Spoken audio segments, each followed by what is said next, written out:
Ladies and gentlemen, good evening. My name is Constantin Iordachi. I'm the head of the history department. We are very privileged to have with us tonight Griffin, who is professor in modern history at Oxford Brookes University in the UK. Professor Griffin has been in the last 2 decades, as I'm sure you know, at the very center of major debates in the field of comparative fascist studies. It all started in 1991 with his path-breaking book, The Nature of Fascism, which advances a new theory of fascism, pleads for a more open framework of analyzing fascism, which recognizes the primacy of culture over politics, the revolutionary nature of fascism, and also its genuine mass appeal, which is based on a mobilizing the myth of national rebirth, which Professor Griffin called the phylogenetic myth. Since 1991, Professor Griffin has written about more than 100 articles in the field. The last major contribution of him is a new monograph published in 2007 with his paragraph, which is called Modernism and Fascism, the sense of the beginning under Mussolini and Hitler. And this is, I think, it expands the theory of fascism, also looking at the relation between fascism, modernism, modernization, and also totalitarianism. Today, Professor Griffin will pick up on a different topic, well, closely related topic, on terrorism. This is connected with his current research project. He's preparing a volume on modernism and terrorism for a book series that we have issued with Cultic. We are eager to hear your reflections on terrorism. So, Professor. Thank you very much indeed. Thank you for the generous introduction. And when you said path-breaking, to use a vulgar English expression, many of my own students find my book ball-breaking, which because I have a theory of, or an approach to the history which people either find inspiring and invigorating and exciting, or extremely boring or unintelligible, or basically not history. This is the main reproach against me. I operate so much at the level of theory. Where is the real history? Well, I believe that history as a discipline is like a very large building or a complex of university buildings with many different rooms and many different spaces. And I occupy one little space within a very big discipline. But I do feel that for the 40 years since the 1930s, well, even the 50 years from the 30s to the 80s, there was a real blindness about the nature of fascism and extreme right-wing movements generally, especially the revolutionary nature of these movements. It was very easy to see that Soviet communism was a disastrous failure of an experiment which was meant to be revolutionary and claimed to be revolutionary, but created a disaster. But Nazism and fascism were seen as deliberately disastrous in a way, that they had no revolutionary agenda, that they were anti-modern, they were reactionary, they were anti-Marxist, anti-progress, they were somehow regressive, and they were just irrational. And I came into this field at a time when, I think it's a generational thing, which said that, which allowed me to actually see in all these terrible disasters that happened to people, Auschwitz and the concentration, something not just negative and destructive and evil, but I saw it as an equivalent to the disaster of Soviet communism and Maoism. In other words, the mega-death, the huge amount of suffering and death created by the communist system in its pursuit of an ideal. I saw a very similar tragedy occurring with Nazism especially, that in order to create this ideal society, many millions of lives were destroyed. And I saw a sort of twin tower, not that twin tower in New York, two citadels of revolutionary projects, both of which had created evil or human suffering. And I wasn't the first one to recognize the revolutionary aspect of fascism, but I was the first person to say, look, there's a big debate about what fascism is. There are many possible definitions. There's no such thing as an objective definition. Every definition is what we call an ideal type. It's a heuristic device. It's just a way of understanding more. How about this? You know, I never said it. I've been accused of many things. I never said it was a total explanation. I never said it was true. I never said that the theory was a substitute for real history. I never said that this is the end of investigation. It's only the beginning of a new type of investigation. Nietzsche said that an aphorism is not the beginning of thought, at the end of thought, it's the beginning of thought.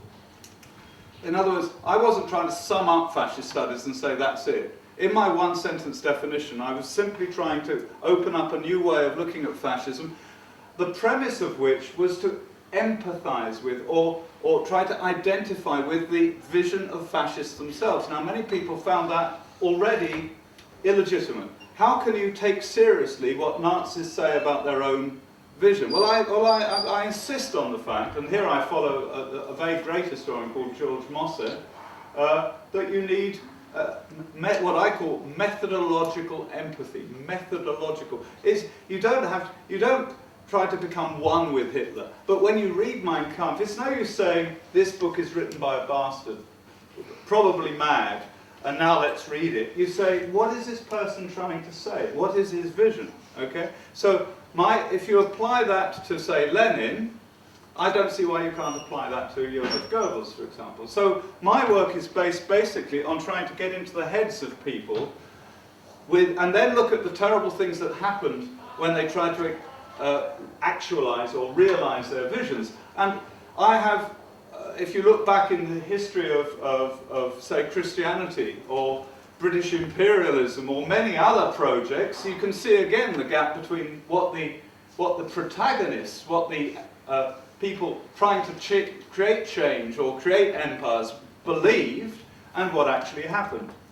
Very rarely do human beings say, I am going to go to Latin America and destroy entire civilizations, destroy their culture, take all their wealth, create slavery. I mean, they didn't see it like that. They talk about spreading the word of God and destroying paganism, etc., etc. So, in a way, all you have to do is apply this. I don't think many Romans in the Roman Empire said, we will now go around Europe destroying other cultures, enslaving people, and we'll give them aqueducts and we'll give them order and law, but basically we'll give them a really bad time. I mean, by the first century AD, 400,000 slaves were keeping Rome going, you know, but they didn't say we are bastards. I mean, and you don't expect Nazis to say we are bastards. Nazis will see the world in terms of the realization of a dream. And what George Mosse says, basically, is that you can't understand modern history without trying to appreciate the dreams that drive history and the way movements like fascism or communism capture the dream life of people, the people's need for a sense of future, a sense of hope, a sense of utopia. It's interesting that the camp in Chile, which just released its 33 miners, was called Camp Hope. Arguably, without hope, things don't happen. In a collapsed society, in a failed nation, in a Europe devastated by war and revolutions, ideologies which offer a utopian future could have a mass mobilizing effect. And if we don't take into account the mass mobilizing effect of dreams which now look really stupid, we will not understand history. And the metaphor I use, which, do come and sit down by the way, and don't try to pretend you don't exist, you're just late, okay?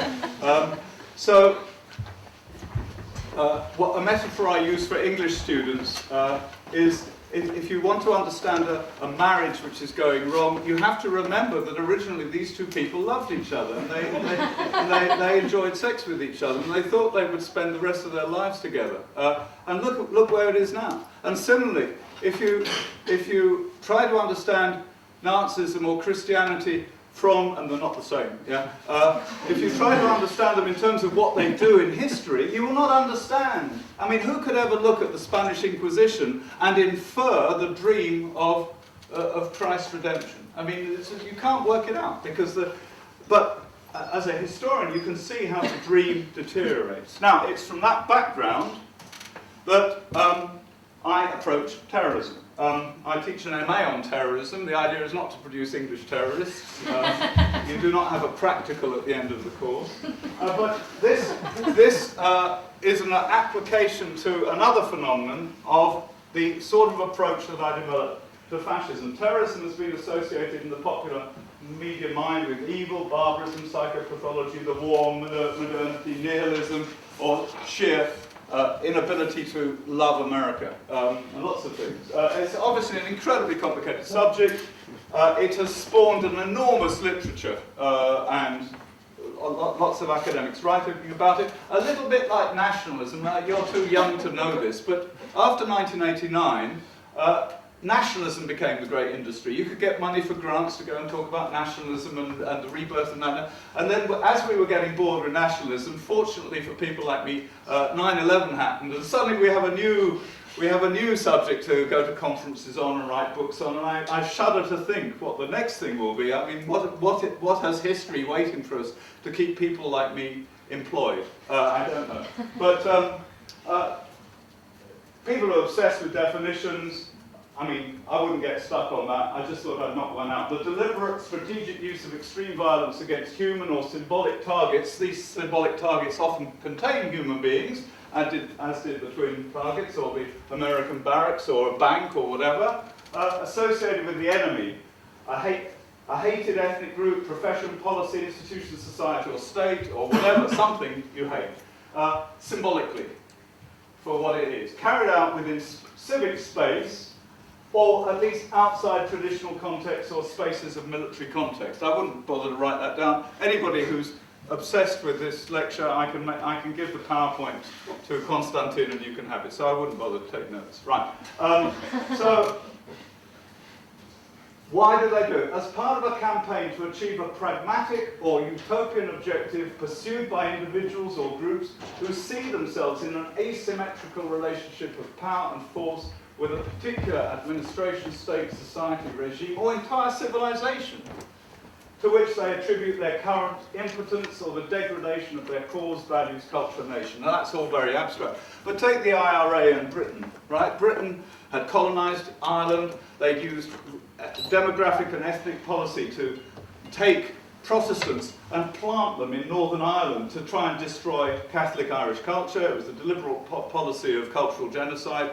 And then eventually, by the 19th century, with the Catholic revival and the Irish revival, you get a demand for home rule and for separatism from the British Empire. By now, though the Protestants, because of a peculiarity of Protestantism explored by Monty Python in a famous film called The Meaning of Life, Catholics breed more than Protestants, and therefore there was a sort of strange fact that Protestantism hadn't managed to colonise the whole of Ireland demographically, but it was still established. So when they didn't get full home rule for the whole of the Irish island, they couldn't have a state army, but they could have a terrorist war against the British. And of course you've got counter-terrorism with the loyalists, etc.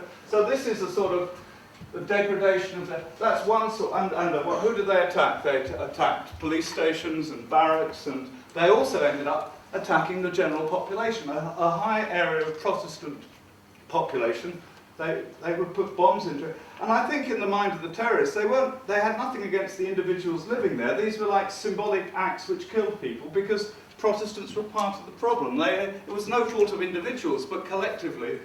But you could also apply that to Tamil Tigers or ETA, and you could also apply it, that's why I say pragmatic or utopian. I think the IRA is a pragmatic form of terrorism. The British are a real force, they're in England, they're in Ireland, get them out. Pragmatics. Tamil Tigers, at least it's feasible, now they've been wiped out.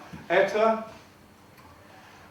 more utopian. How the heck are you going to create a new Basque country? By the time you get to the Russian nihilists in the 19th century, what the heck do they want?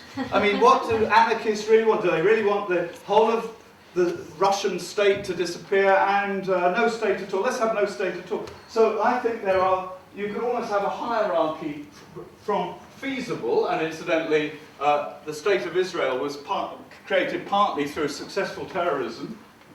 So there's a good, and some of the most successful terrorists then became well-paid politicians. Yeah? So there are cases where terrorism works, right? Right up to totally utopian, mad, whatever. I don't know quite where you put Islamism. Islamism is what's the point of blowing up Twin Towers? I mean, is the West going to sort of collapse? I mean, it might collapse anyway, but I don't think it's going to collapse because you blow up a few buildings, no matter how terrible it is. So this talk sets out to illuminate one causal aspect. Griffin is not reducing everything to one theory. I say this because the people who hate my theory, and there are many, normally say, you know, he's an essentialist, he believes it really is this, he believes it's a total... No, I never said that. I'm English, I don't say big things like that. I mean, that's the Germans. So this is one little causal aspect, sorry if I've been made a racist remark, of a multifactorial phenomenon. It's a phenomenon with lots of factors. If you can't see, please do feel I would move. They are more expensive seats now. Incidentally, just for the record, there is such a thing as state terrorism. It's a horrific thing. I could give you lots of nasty examples of it from England and Israel and America, etc., but it's not my subject today because I believe that the state terrorist has a monopoly or quasi-monopoly of force, and therefore is not in this asymmetrical relationship. But the use of state violence against civilian populations, symbolic time, that's a whole other story. Read Chomsky, read whatever. Okay, so I'm not talking about that. I'm not saying it doesn't exist. So any crypto conspiracy theory Marxist or anarchist sitting here, yeah, that's another lecture. If you want to invite me back, I'll talk about that as well.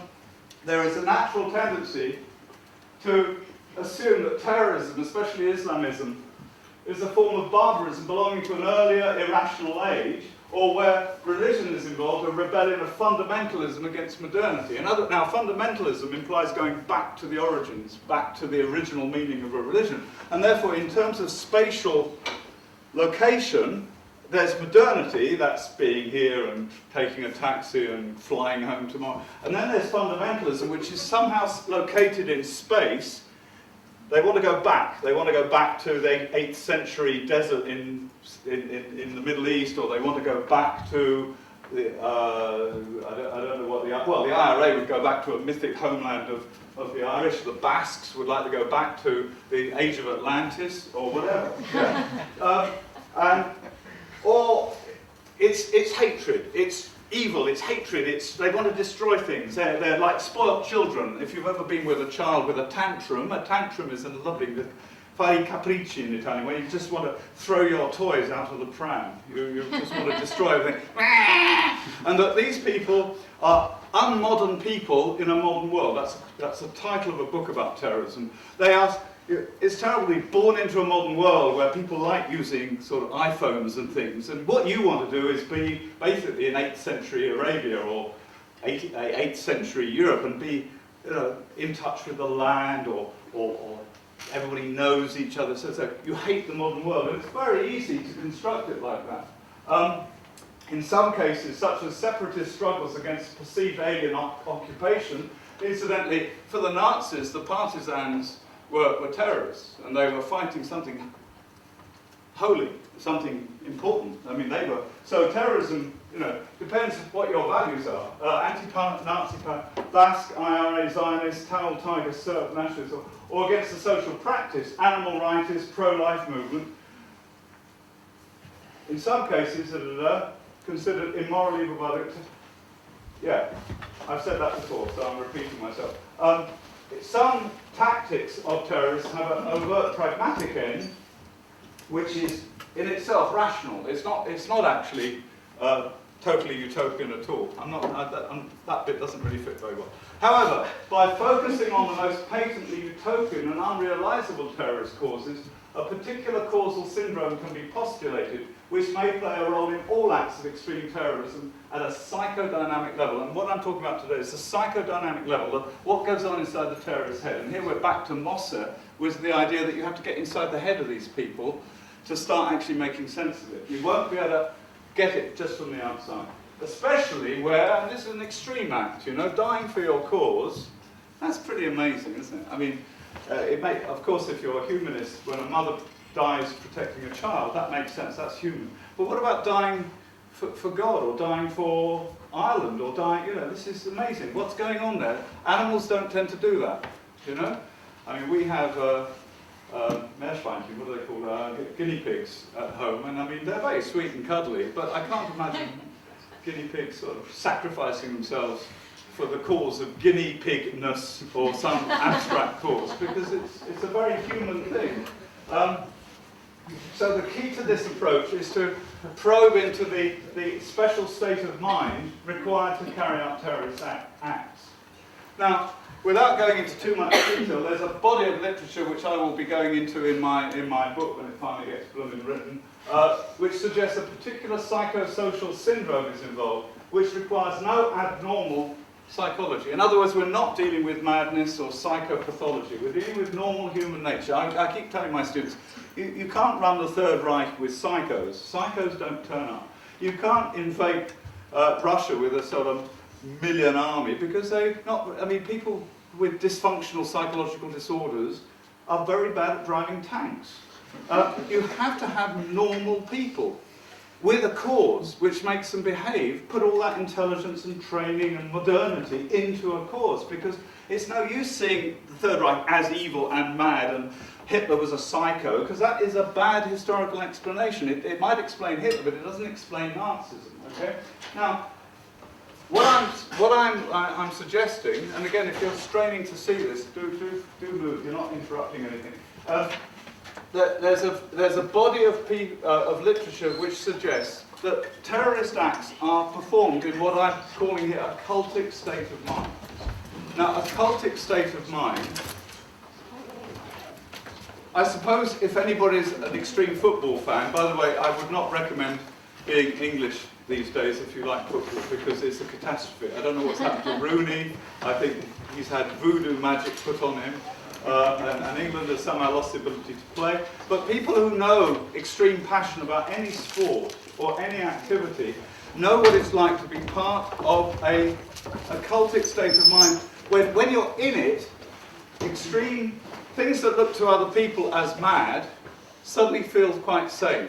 And there's a whole range of activities which, when you're part of that group, it seems normal. It's only when you look at it from outside that it seems abnormal. Now, there's some very good literature on the psychodynamic process of starting with a sort of need for something in your life, and then a process of initiation which can get more and more radicalized, and this can be applied to the conversion experience in politics or to religion, and lots of things. And of course, a lot of these things we consider to be good. But of course, when the resulting behavior, I mean, there's a fantastic book, and I won't bore you with all the references, but some of you might vaguely remember that when there was a comet which was visible about 10 years ago, there was an extraordinary little cult in America called the Heaven's Gate.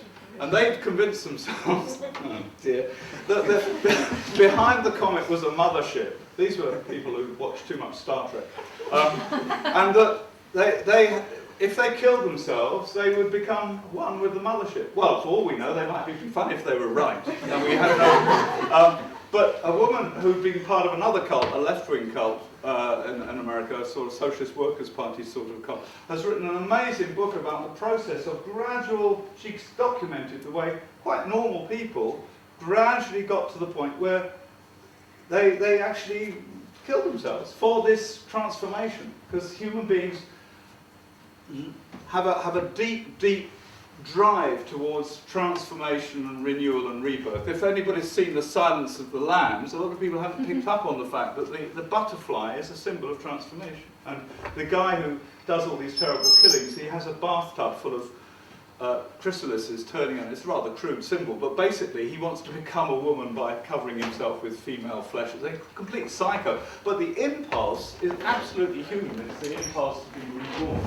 So what happens at the heart of this cultic experience is a magic moment for the terrorist and for any real believer where the world is split. It's called splitting. It's a great English word, to split, splitting, or whatever. I'm sure in Hungarian it's the most unpronounceable word. But anyway, in English it's quite interesting. It's called split. It's nothing to do with the place in the Adriatic. It's just to split. It also means, I've got a split means I'm going to go home, but that's another meaning of it.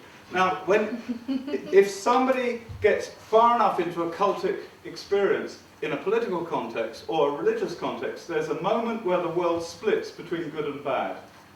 And what you then get is a Manichaean universe, a universe split between light and dark, good and evil, holy, profane, clean, filthy, ordered chaos. And at that moment, the individual ego is no longer a little self, but becomes part of a bigger self. A part of a bigger self which will survive you when you die. Isn't that magic? So at that point, the universe makes perfect sense. If you start off in a state of anomie, when the world doesn't make sense, and you get lured into this state of consciousness, you eventually split the world into good and bad, and your existential problems are over. And if you want to see a great documentation of this in literature, it's by a great literary figure who got a doctorate in Germany in the 1920s called Joseph Goebbels, who wrote a wonderful book called Michael, ein deutsches Schicksal, which is a book about himself, autobiographical, wandering around in Munich feeling unconnected and anomic, and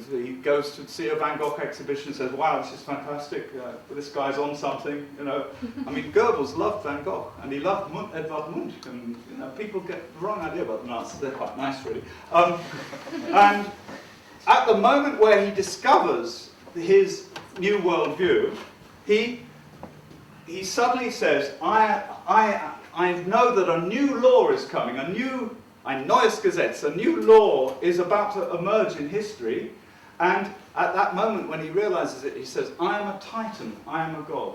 In the moment of splitting, the ego is titanized. You go beyond the small self into the big self, and you achieve a state of morality which Nietzsche called beyond good and evil, jenseits von Gut und Böse, because the old morality is part of the old law. You are now part of a new law, and your mission is to bring this new law on, bring it on, to actually accelerate the arrival in history of this new order. Now, this isn't just a modern thing. If you look at the Anabaptists in Münster in 1525, they convinced themselves in this little sleepy town of Münster at the time that they were going to turn Münster into the New Jerusalem. They had a guy who fixed shoes called a cobbler called Jan Bockelson, and he kept having revelations, and he abolished private property, and he abolished monogamy, and he imposed free love, and this was without acid. It might have been helped by a decayed form of barley, which gives a condition called ergotism, which inspired Hieronymus Bosch, but that's another episode, and we move into art history and the history of the psychedelic substances in art history. But whether he was on something or not, he was certainly on an extraordinary worldview, which was apocalyptic, Manichaean, and by external standards completely mad, but had its own inner logic shaped by Christianity and the Book of Revelation.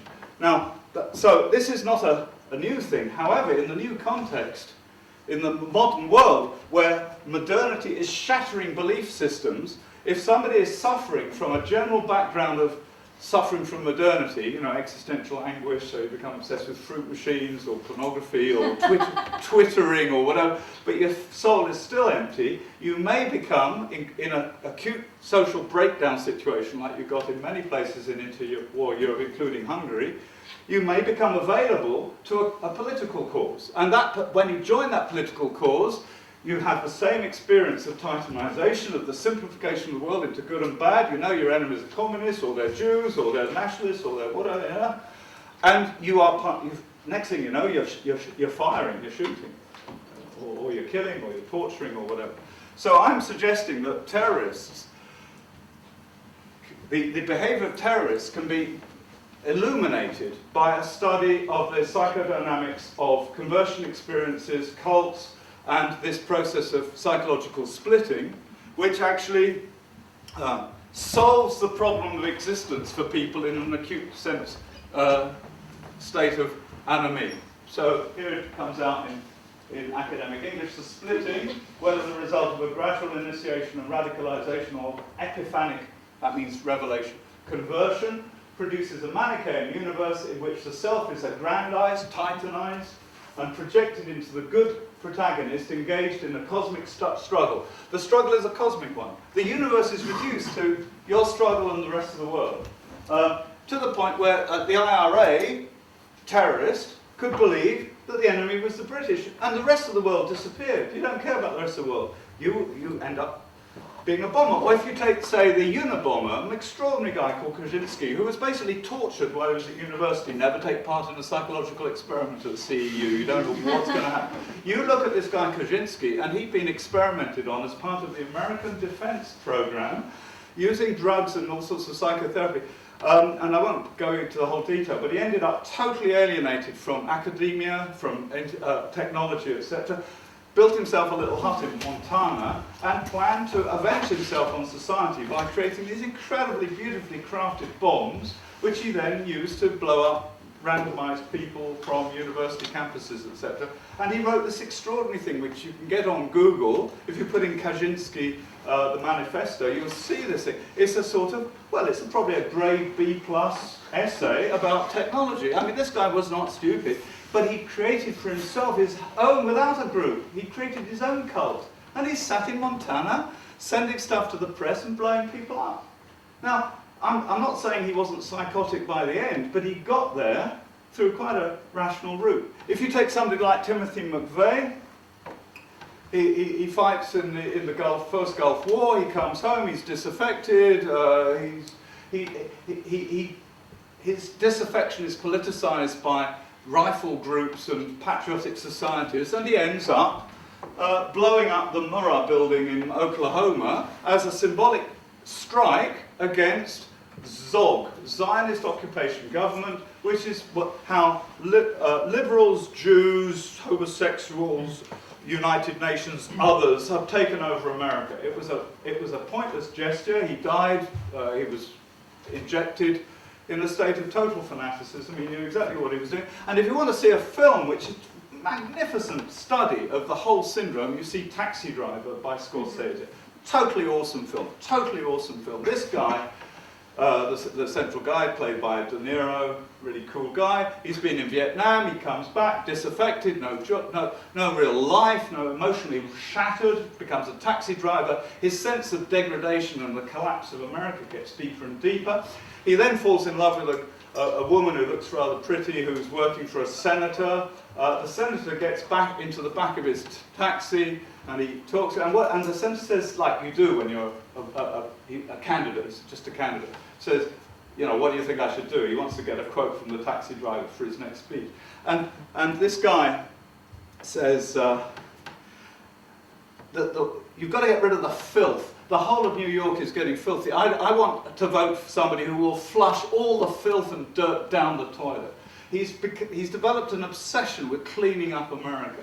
And when he's disappointed by his girlfriend and the senator, he then starts buying guns, and there's this fantastic scene, which is absolutely brilliant, where he has a Mohican haircut, and he does this famous thing that has been constantly parodied. Looks in the mirror, you talking to me, and he goes like that, and the guns comes out, bang, bang, bang. He then saves Jodie Foster, a 13-year-old prostitute, not only acting, by killing but the syndrome of going from a sense of complete psychological anomie and confusion and despair into this thing. He's got a cause, and the transformation of the personality symbolized in the haircut and the living, absolutely fantastic, a brilliant film to understand the process of conversion.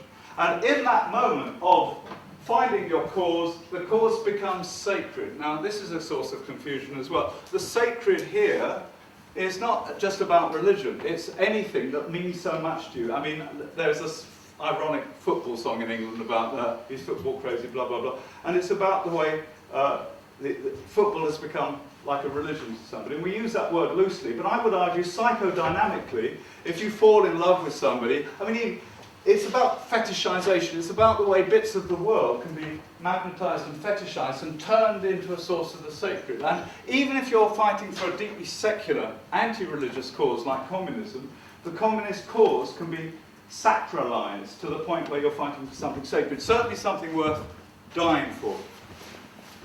Now, I'm going to run myself out of time, but in my absolutely world-shattering book called Modernism and Fascism that nobody's read, well, one or two groupies and intellectuals with insomnia problems, but where I try to work all this through, I go into the basis of this human capacity for sacralizing secular causes and why some people need to have a sort of total solution to everything, because the hallmark of extreme Nazi fanatics, communist fanatics and terrorist fanatics is the fact that they have a sort of total worldview.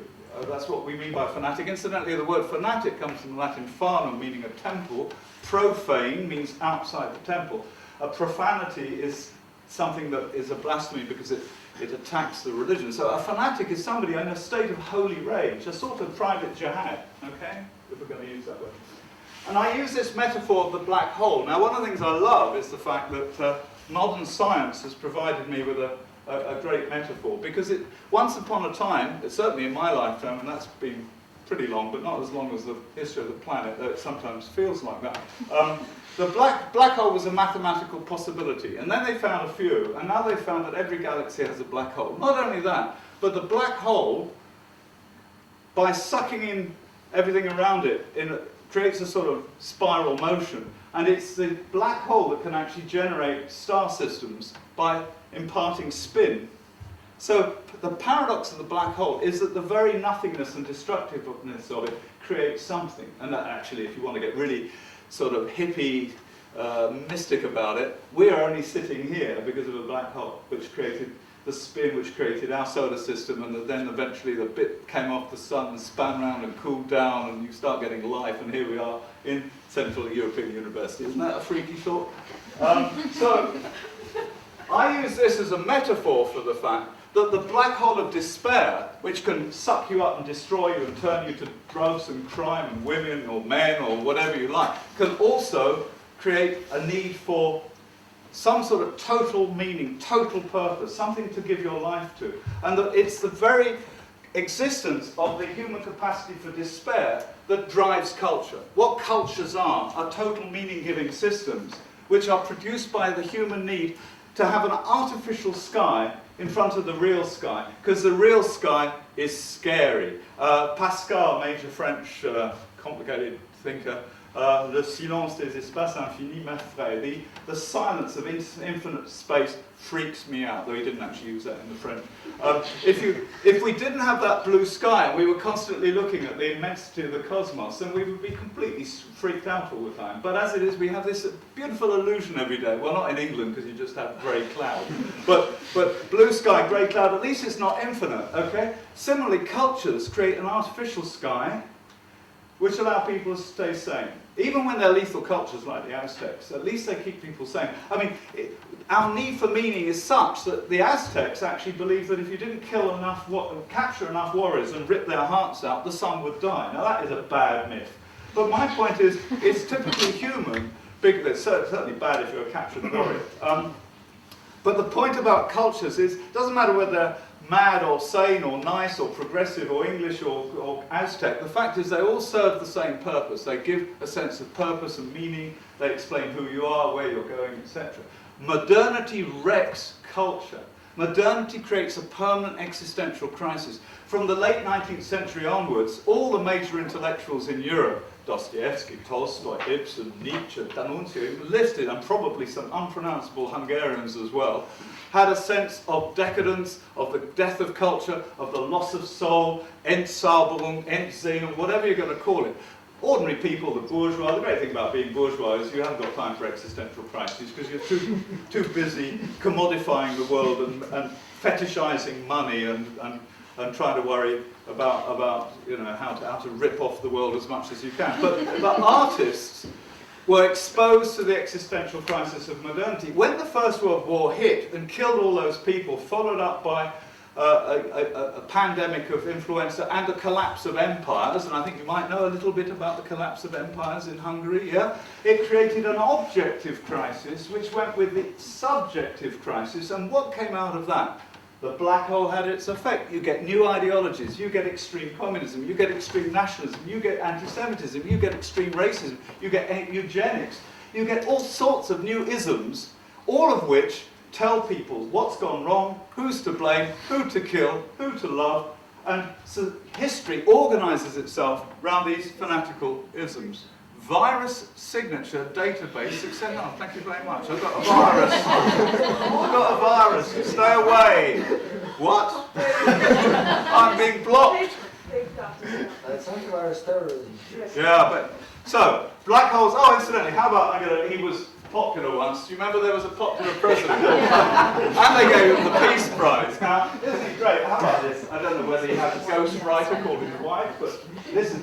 And I can't do an American accent, maybe I should get Martha to say this. But no, the people want a sense of purpose, a narrative arc to their lives, something that will relieve a chronic loneliness or lift them above the exhausting, relentless toll of daily life. Don't you feel like that sometimes? They need an assurance that somebody out there cares about them, is listening to them, and not just the KGB or the Stasi or the CIA. That they are not just destined to travel down the long highway towards nothingness. I cannot imagine an English Prime Minister referring to existentialism. This is an existentialist portrait of the human condition. Human beings need a sacred canopy, a sheltering sky, or to use the Greek term nomos, which is the opposite of anomie. Okay? Where have I got to? In traditional cultures in crisis, new cultures were formed through a breakaway movement. It's called a communitas, led by a profeta figure, and you can actually play. Don't worry about that. But what modernity does is it's so all devouring that it creates a general permanent state of being in between. And if you want a marvellous writer who explores this sense of what's called liminoid, which is like adenoid is something here and you have it out, but liminoid is when a culture is unresolved into clarity. There's pluralism, there's confusion and chaos. If you read Kafka from that point of view, what Kafka is registering in his stories is the unresolvability of the experience of the modern world. I mean, he was a German-speaking Jew in Prague. He was incredibly intelligent. He couldn't go back to traditional Judaism. He couldn't go forward to some sort of great new cause. He was stuck in the middle. And so he wrote these amazing stories from the middle, from the unresolved middle. Okay? But most ordinary human beings cannot tolerate that ambivalence, that insecurity. Can't go around by Kafka all the time because they'd have to start having sex and drugs and have iPhones and play video games and check their bank account and text somebody like my students. Immediately they come out of a lecture. It doesn't happen here. Immediately come out of a lecture, what do? You used to have a fag. You can't even have a cigarette now because you're not meant to kill yourself. So what do? You text people. Da-da-da-da-da. Are you as bored as me? Yes. When can we meet? Kafka didn't have an iPhone. If Weimar Republic had given everybody in Germany an iPhone and Twitter, maybe there wouldn't have been Nazism. But in the interwar period, that's a semi-serious comment, by the way. Maybe it's a future doctorate here somewhere. But in the interwar period, the chaos was such, both external and internal, that it became a laboratory for new experimental forms of modernity, new ways of organising the modern state, new total nomoi, new totalising Weltanschauung. And if you read Mein Kampf, of course not all Germans do speak like Adolf Hitler, but he spoke like Adolf Hitler, and he did say Weltanschauung. It's just a way of looking at the world. And in Mein Kampf, though it's a terribly written book, blah, blah, blah, blah, blah, he says, quite specifically, the reason why modern Germany, Weimar Republic, is decadent and falling apart is because Germans lack a total Weltanschauung. Without a Weltanschauung, human beings are lost, they don't know what to do, and they start doing really bad painting. And what we're going to do, we're going to get rid of all that. We're going to have a rebirth. We're going to give you a Weltanschauung. And people who don't fit in, well, don't ask too many questions. So, blow all this. Oh, here we go. No, this is quite good. Okay? So,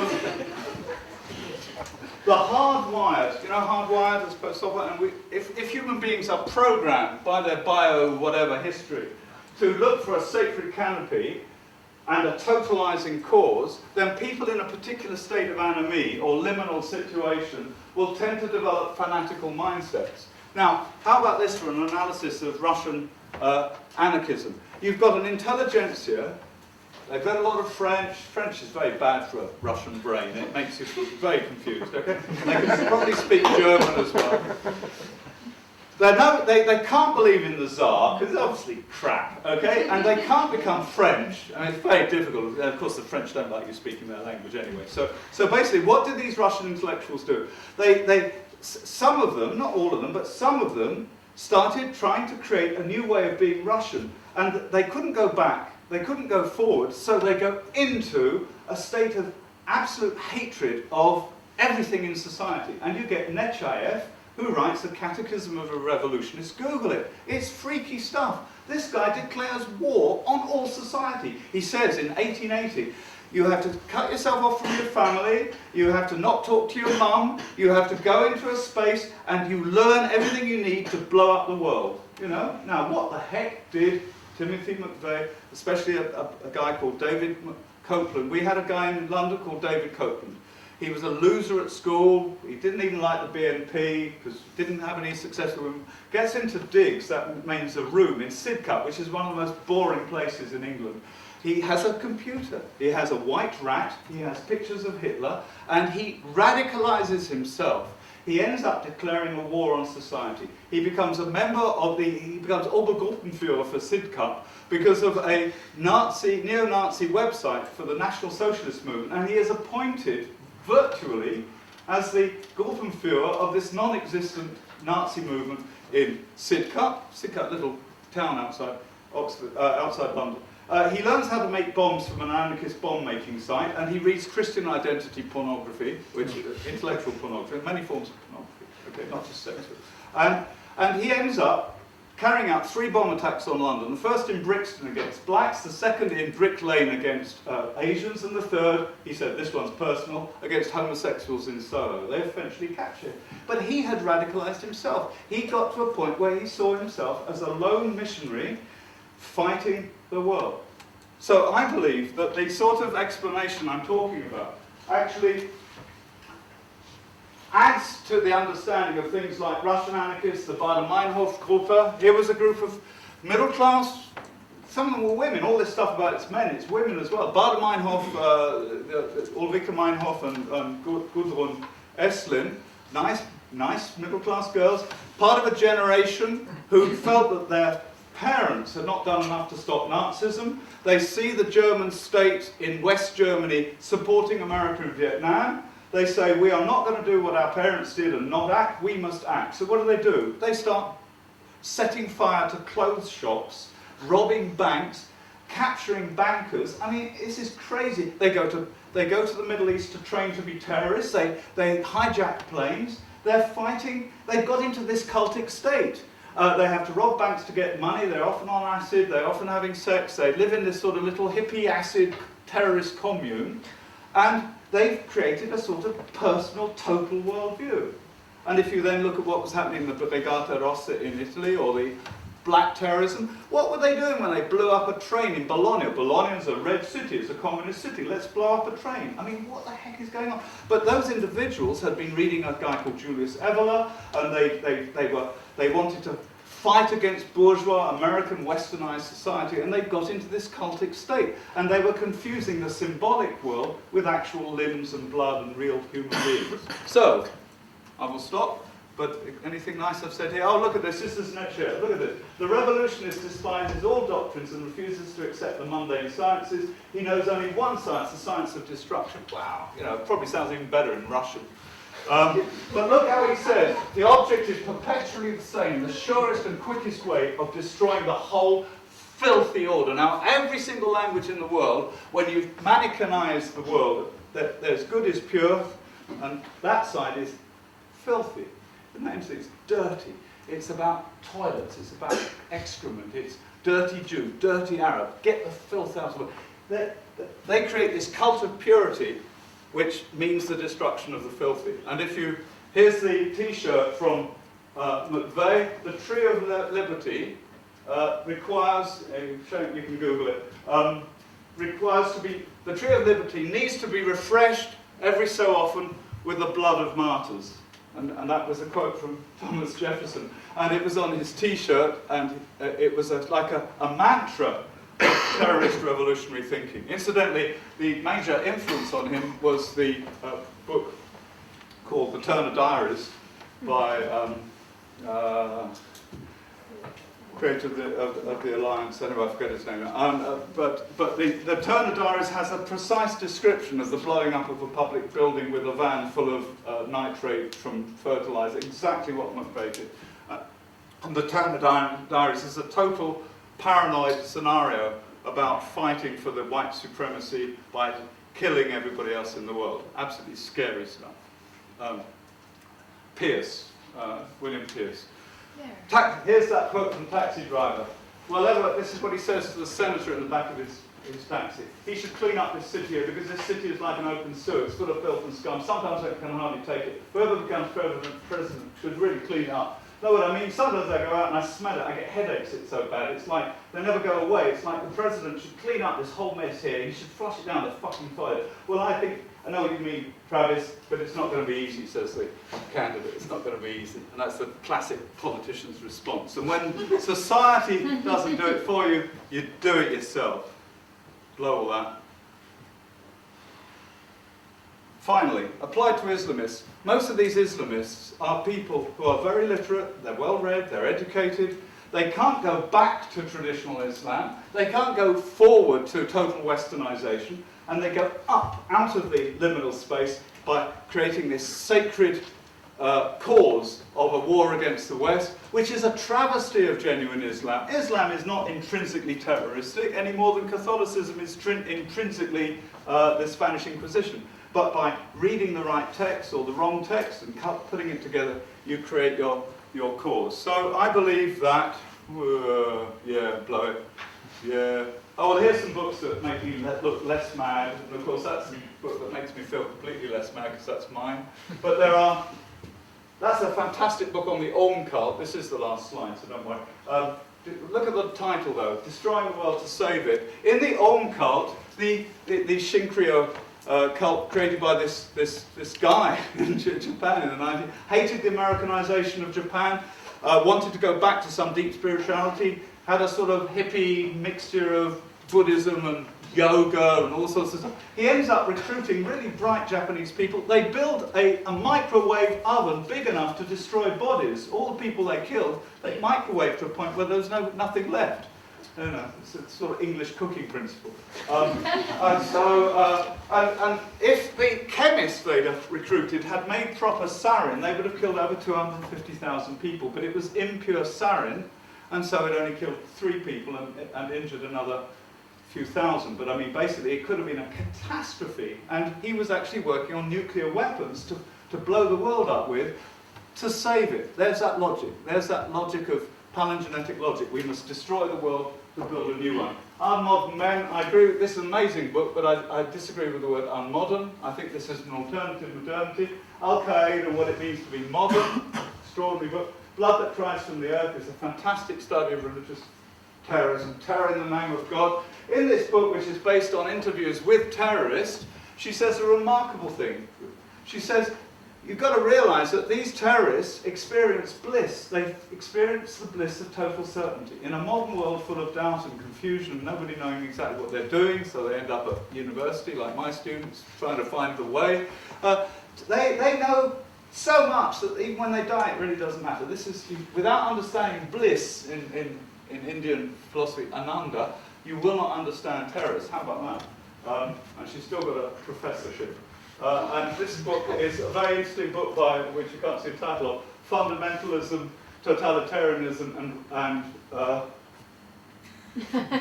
Revolution by Shmuel Eisenstadt. A very interesting, difficult, he's dead now unfortunately, a brilliant study. He's the pioneer of the idea of alternative modernities, but he's in that book, which just Google Eisenstadt, you'll get it, and put it into totalitarianism, you'll get it. He explores the relationship between modernity as something that wrecks cultures and the urge to re-fundamentalize the world, which is not going back, it's modern. Fundamentalism is modern, and it's the religious equivalent of what the Nazis and the communists were doing in the interwar period.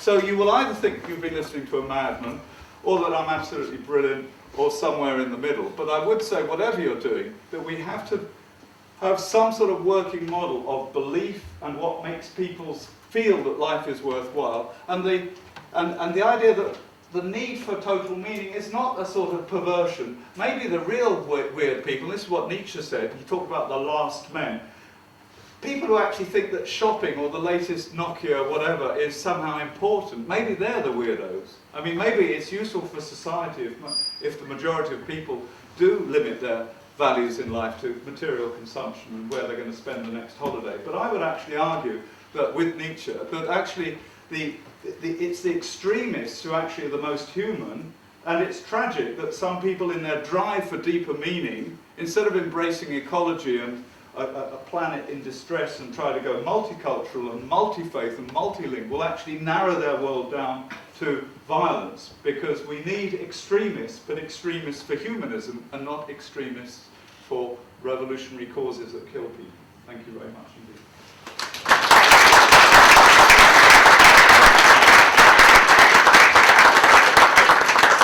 Sorry, I've gone on too long. Never mind. I'm so old, I remember we could now have a cigarette together, that you could actually smoke in front of students many generations ago. Okay. Thank you very much, Roger. It is often said that good lecture starts with a joke and ends on a sober note. You offered us many jokes, but there was a sober note at the end, and I want to continue on that note. I think beyond the rich anecdotal evidence that you offer us, there is really a very serious academic agenda here, and this agenda is how to understand terrorism. And I think that the main reason for developing your project is going against this tendency to medicalize it as something abnormal. And I'm very happy that you invoked the example of George Mosse. I've read his autobiography called Confronting History. And he also remembers going in Berlin in 1932-33 and seeing people fascinated with Nazism and fascinated with the Aryan. And he also asked this question when he was a child at the time, but then as a scholar he tried to understand what draws these people there, or how come they are fascinated with them. So this is a quite important research agenda. What I think you offer us here is an ideal time model of understanding well, it's not quite there yet. Like maybe in a year's time, I'll sell it on the black market as a model. It's not quite a model yet. Well, it's a model in the sense that tries to understand the essence of terrorism, and I think the essence is this psychological dynamism, I would call it, of terrorism, which is valid for the modern period. And I see that most of your examples are drawn from the internet because this was such a hotbed of creating new ideologies, new isms, and terrorists. But you can go on the modern period journey from Russian nihilism to Islam nowadays. There are many issues to discuss here. One is how to apply then an ideal type model to history, and then probably if we apply to real case studies, we end up with a taxonomy, from the softer version to very rational or radical versions of terrorism. And another issue would be, which I think is very important to discuss, this essence of terrorism, as we put it, psychological dynamism or psychological process. I would say is also a social process. You can't understand terrorism outside of society, and all these processes of radicalization, which are psychological processes, they are social processes as well. Even a lone terrorist is socialized through the internet, so yeah, virtual community. And plus, beyond the virtual communities, the real community, rites and rituals, they are social acts. And so, performative language. This fascinates me. I've studied the avant-garde in Romania. They also use terrorism. They use suicidal terrorism. And so, I could not help asking, well, how come that you have youngsters that develop, very educated youngsters, some of them with PhD, creating something which is suicidal terrorism in Romania. And I think it's a question of social history as much as it's a question of cultural history and psychology. Mind you, the Romanians are very strange people. They are strange, but there are some, say, social mechanisms of radicalization. Oh, absolutely. Well, let me open this for questions. That was a joke, by the way. Quite normal, really. Yes, please. Thank you very much for a really stimulating talk. My question is, or rather, first of all, I have a comment. So your talk really illustrated for me why these sorts of cults, how culture really evolves, where it starts. But I think that there's a bigger question beyond that. So, to me it seems that martyrdom, let's say, or whatever the cause for suicide, is more of a marketing strategy to recruit more people for the culture to expand. But I think that when a culture actually does gain some ground, I think that then there become bigger issues. The people who lead these cults, is their agenda really as idealistic as you described? You're absolutely right that in the case of Islamist terrorism, there is a production, so they are producing, they are lining up martyrs.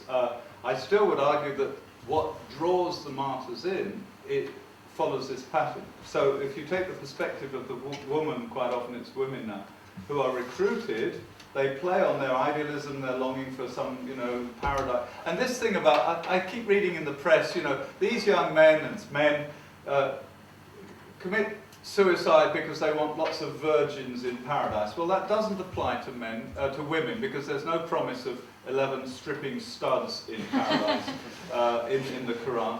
And it's a trivialization to say that they're dying for some sort of thing. So you make a very good point. There is a totally cynical dimension to terrorism. IRA terrorism eventually was up to its neck in mafia and building scams and money. If you look at the Taliban, for example, in Afghanistan, there's a huge corruption.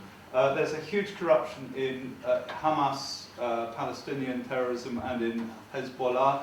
And it gets very, very complicated. So I totally agree with you. And there we would have to start looking at a general human phenomenon. Back to the marriage, what happens when you go from passion to long-term thing? What happened? How did Christianity end up like that? How did all these good ideas end up with a sort of corrupt milieu around it? Nevertheless, even though, for example, the Nazi state, the Third Reich and the fascist state were full of corrupt people who were not really Nazis, they weren't really fascists, they were extra survivors. And when the thing started to collapse, they disappeared, they went to Latin America. I totally agree. But all I'm arguing historically is you will not understand how these things start, and you will not understand the cutting edge of the violence without taking into account, we're back to Mossa, the dreams that have been captured, the dreams which have been instrumentalized, or in Sorelian terms, your Sorel, the myth, the regenerative myth.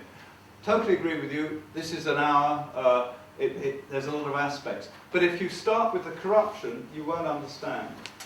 But you've made a very sound point. Sorry. In my opinion, it seems very simplistic to explain terrorism only through mental or psychological processes. You mentioned now that the recruitment of women by terrorist organizations, Islamists, and so on and so forth. An incident comes to my mind, the case of the Moscow bombers, the women from Dagestan that went to metro to blow up people. I mean, what do you expect from a young widow who lost her father, killed by the Russian military, lost her husband, 23 years old, and she is alone and she sees no hope. Of course, she cannot go to kill Putin or Medvedev. She'll blow herself up in the Moscow metro. What is she going to do? Or since you're speaking about modernity, you are in your home sitting in Pakistan, a drone comes over your head, blows up the whole of your family, you are the only survivor left. What do? I mean, there's not a process of psychological or a group ideologism that pushes you to that. Sometimes it's the only thing you can do. I mean, that's the only way out left for you. You're hopeless, basically. So nobody recruits you, you just take up the decision and off you go. And in which case I would say that's not terrorism. I think somebody who just wants to blow up, a vengeance killing for me is not terrorism. Terrorism has some sort of ideological purpose beyond just taking up somebody you hate. I totally agree with you. I mean, I'm not going to say that there's a woman in Chechnya sitting there experiencing anomie and modernity and getting like a Russian nihilist, and then she sort of... There are many types of terror. I said at some point, first I said, this is only part of the explanation. This is not a total explanation. It's a factor, but I think it's an important factor. We have to look at what some terrorists want. I also said by looking at the most utopian, that means ideologically idealistic or whatever, we can then understand mechanisms in more pragmatic sort. I would say the vengeance killing for the destruction of your family is at a very long way away from Nechayev or even something like the Unabomber. However, if you look at the way that the woman has been recruited to avenge herself within the framework of Islamism, for example, if it's Islamist, it's not necessarily Islamist. Islamism is a complete, if you like, ready to wear ideological clothing. It locates the anguish being experienced in terms of the good cause and the enemy. It legitimizes the killing of the enemy. It takes vengeance and despair out of a personal agenda and puts it in a bigger agenda. So even in the cases that you're talking about, I would not be surprised if there wasn't some element of ideologization. If there is no ideology there at all, I would say it's the wrong category. We're not dealing with terrorism anymore, because terrorism has a purpose. But I totally agree. This is simplistic. It's an hour talk about a very complicated subject. I started by stressing that. And by stressing this is just one factor. But I think attempts to understand terrorism without looking at the idealism of terrorists, the idea that you are doing something good, that you're actually making a point, even a symbolic point, against some force which is evil. I think that, for example, the Chechen takeover of the school and the theatre, I think if you looked into those people who planned the mission, they went there, they knew exactly what they were doing, I would suspect there was a massive amount of Islamization in that. And let's not confuse Islam with Islamism, but I'm saying I think that you were probably, as I overestimated, I think there are key elements of, say, Chechen terrorism where you're underestimating the degree of ideologization. But I'm not, and if you remember, I said there's a generic background of modernity, but it's in combination with specific collapses, specific constellations of real historical forces that make this into something lethal. The Unabomber and the David Copeland, these are rare. I call this anomic terrorism. You just feel bad. But there are many concrete situations in the Gaza Strip, in Chechnya, etc., where it becomes nothing to do with utopia, it becomes really quite concrete. So I take your point, but I think that I did not deliver enough my sense of complexity. Yeah, two questions occur to me there. One, and how far can you basically consider everything labeled terrorism under kind of one explanation? And secondly, you referred a lot to stories and films and Nietzsche, and I mean they all follow an aesthetic logic in some way. And I think like also this like black hole and splitting is something which is very aesthetic, and probably every story kind of has this structure or logic. So I mean, isn't there something like beyond like an aesthetic approach, kind of? Well, I don't think this is an aesthetic approach at all. I do think, I mean, again, we're back to the problem. This is not a total explanation. I'm not a totalizer. I live with complexity and ambivalence because I'm a bourgeois intellectual. And I can afford to have a sense of complexity. I don't need total meaning. I have a wife and a son, and she's Italian, and I have a mother-in-law, and my universe is very simple, and I still have a job. But I'm trying to model complicated processes, and I'm very disappointed by the level of understanding in the standard literature on terrorism. I pulled out some good books there. I could quote an enormous number of really bad books that do demonize, criminalize, pathologize. They simplify Islam as a sort of creed of hatred. And if you think I'm simplistic, I could give you a book list of books which I think are more simplistic. And I don't think the splitting mechanism is an aesthetic mechanism, it's a psychological mechanism.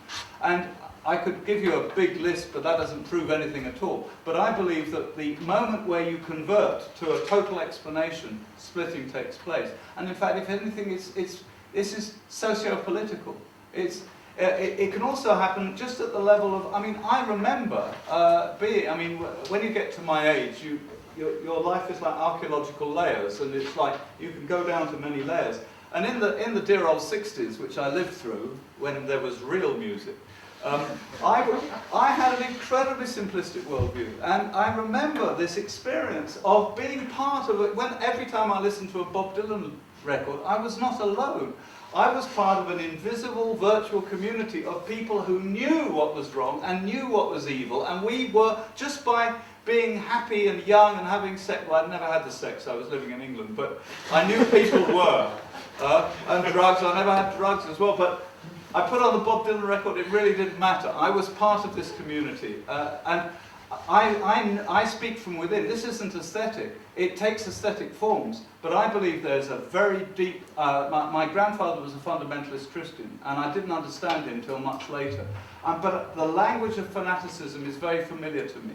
And so I think that what you hear... I mean, I've quoted intellectuals to illuminate it, but I'm talking about real human experience here. And today, when I gave a talk at the Holocaust Museum here in Budapest, a woman came over to speak to me afterwards, and it was a similar sort of thing, because I keep plagiarizing myself, okay? That's the privilege of being an intellectual. And this woman was not an academic. She's a clinical psychiatrist in Israel, and she said, this splitting is absolutely central. The way we make sense of the world, the way the pain of not knowing, the pain of doubt, can suddenly resolve itself into a sense of, this isn't an aesthetic. Of course, it makes an aesthetic pattern, and you have good and evil, but it is, I believe, I'm dealing with psychodynamics here. Now, of course, it's horrendously complicated, but I just think this is heuristic. I'm throwing it out to you. I'm sitting in an auditorium saying, how about this? Now, if you've got your own theories next week, you're fine. Don't write a paper for me because I will mark you down. But basically, you have every right to have another theory. But I find this illuminating, and when I try it out on people, it gets richer and richer because people give me other books or give me other experiences, and I think there's something there. But I haven't written the book yet. So I'll put you on the waiting list for the book. Okay? It's a very interesting talk actually you had. Actually, it reminded me of Benedict Anderson, Who? Benedict Anderson. Okay, yeah. Nationalist, okay? So said actually, well, liberalism and communism, they cannot solve existential problem. Religion is gone, or we're secularized, who needs nationalism, yeah? So, nationalism is in a crisis, but then there is something more which I want to say, which go to the both historical context and the social one. And this is our context now. Yeah, terrorism is happening in our time. So then the question is, what kind of historical period we are going through, and what are actually the parameters of our society? So I was actually reading today a book which has been read actually several times. It is by Manuel Castells, The Rise of Network Society. And then he has actually the other one is the emergence of the fourth world. So what he's actually talking about, he's talking that world now, because of globalization, because of the all actually change that happened in the terms of gender relation, technology and so forth, is divided. Divided in two groups. Privileged group, intellectual bourgeois, who have family, wife, good salaries, and they are connected to each other as they live globally, and they can actually manage with complexity. But for the rest of the population of the world, what is actually left there is identity. Identity, okay, I have this religion, this actually community, and so forth. And so identity gives meaning to the life. Of course, I agree with you, that's an unfortunate situation, because they are human beings. And so then your solution was that people should believe in something. Okay, I agree that we shouldn't believe in fanaticism, okay? And maybe you agree with me that we shouldn't also do not actually believe in identity, because identity is exclusive, okay? You come to Britain and say, why a white guy, and so why you are here? You don't belong to my community. So what is the belief system? What belief we should have? We should have a belief. What is that belief should be? Is Hare Krishna, or I don't know, Johannes Witness? If it is not. So possibly we will have a different belief system, which you say humanist, but when we humanist, so okay, then we have a kind of society which also actually stands to that kind of humanism. What is actually alternatives to our actually a situation we are through actually? What you imagine, what kind of alternatives to capitalism? And what believe you actually Well, I was here to talk about terrorism and not to solve the problems of the world. No, I mean, because you said but in the end of my book, which nobody will read, called Modernism and Fascism, my postscript is an answer to your question. And I believe, as a utopian, that there, and this is very unlikely, I think the world will descend into war over resources, and we will destroy the environment, and there will be a demographic explosion, and we're all doomed, okay? But my optimistic side, I have to give my son, so he doesn't become anorexic or commit suicide or take the wrong drugs, is to say that there is a slight possibility that we can have a grounded humanism, diverse, refracted through cultural diversity, through different cultures, through different religions, not just through the West, it's not globalized, so different experiences of a common human situation, which is not an aesthetic theory, it's a really concrete ecological question of survival on a very small planet with limited resources. So that finally, all these different religions and non-religions become grounded in the ground. And I hope, I pray, that a new generation, I think our generation is finished. I think we've done a very bad job of looking after the planet. But I do have a slight hope, since I'm a granddad and my son is only 11. I see in him and his generation a greater openness to multiculturalism, to the planet, to life, etc., which can be experienced both as a bourgeois Westerner and by a woman living in a village in India. I mean, this is real stuff, and I just hope that it's possible to have an identity which is not exclusive, which allows for other people's identities. And there's a fantastic little lecture given by Václav Havel after he was released from prison and became Prime Minister, where he talked about his Czechoslovakianness, and he's about his identity. And he goes from an identity as a prisoner to as a male, as somebody who was then part of Czechoslovakia, to his Czechness, his humanness, his Europeanness, and there are multiple identities. And I hope that we all in this room, we have multiple identities which interact at different points. Now, that is a luxury image, but I also think it's a reality. One of the glories of Central European University, apart from the fact that you speak English, which is fantastic for me, is the fact that you all here have incredible multiple complex identities, but at a certain level, you can be together. And I don't think that's just a middle class thing. I think that all over the world there are initiatives. I'm not going to talk about the Chilean miners, but there's something going on actually there. Identity for people who haven't the possibility of middle class to but be it's complex. not a single identity. It's once we get used to the idea of multiple identities without schizophrenia, I think that there is hope there. And what in my utopian moments will make that happen is the absolute pragmatic physical need for survival. Now, the bad scenario is you get a little elite destroying the world, living well, but my optimistic idea is that I'm working towards my own non-terrorist utopia, which encourages multiple identities and a sense of common humanity with diverse culture. It's a cliche, it's trite, It's good. but it's better than nothing. It's good, but you can afford it, but maybe a woman in India Maybe who's not. starving cannot. But she has the same material, actually level of material agree. rights as you have, then she can actually be multicultural as you as well, actually. Oh, I agree. I mean, I'm a pessimist. Okay. No, I'm not. I'm optimist. I see that. Oh, you're not. I see that divide should be project solved. One more. I have a question that I had throughout the lecture, and you almost answered at the end when you said that we need extremists, but we need them in a good sense. Yeah, like a. Yeah. So my question is, how do you explain? Probably you do, because I'm sorry for interrupting you. Oh no, don't worry. Yeah. The fact that there are some individuals or groups that are very concerned, frustrated about modernity or about injustice of the world, about hierarchies and social inequalities, and the individuals or groups, and there are good examples when they try to get rid of it or totally change it, or maybe they call it revolution, but they don't go down to this fanaticism, and they are not living in this so-called bubble of sacralization of your own maybe even sacralization, but there is no idea of, they don't resort There's to no hatred. Yeah. So why is this? How do some, in your maybe reasoning, some in groups do not go in that fanatic bad direction, but still stay there criticizing and maybe even trying to get rid of the existing patriarchy? Arthur Koestler, in The Ghost in the Machine, distinguishes between two types of community. An integrative community, where there is no demonized other. The closest I've come to experience that is in a rave, where everybody hugs everybody else. Okay? Very, very good fun in London, right? Okay. Then there is the identificatory community. The identificatory community exists by creating an extreme sense of community, but with an out-group, with a group that does not belong. Okay? And unfortunately, the human need for community and transcendence can really go into two ways. I see the people working for Oxfam and Amnesty International and all that. The world is full of extremist idealists.